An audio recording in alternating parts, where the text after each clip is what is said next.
স্বাদ আছে কইয়া যে চান্দু ঝোলাটা বললা, এখন এই যাত্রায় যে কত বিল হইব আল্লাহ জানে। ভাই বিল কত হইছে আমার?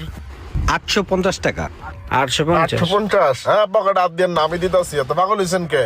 হ্যাঁ, এটা আমি কি দেখতেছি? এতক্ষণ যাবত যারে আমি বাটপার মনে করলাম, এতগুলা খাওয়ানোর বিল হে দিয়ে দিতেছে। আল্লাহ, মানুষটা যে কতই ভালো, আমি আরে কত খারাপ ভাবছিলাম। এই যে এনে আছে বাংটি 350 আর এই যে 500, ঠিক আছে? তাহলে আর কি, চলেন।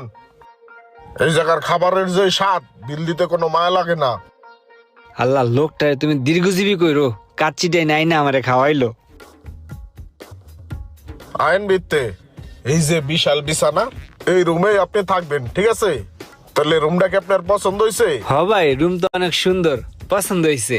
তাহলে আর কি, রেস্ট টেস্ট করেন, ফ্রেশ হন। অনেকদিন পর আইছি না, একটু বিচে যাই, বিচতে ঘুরে আইসা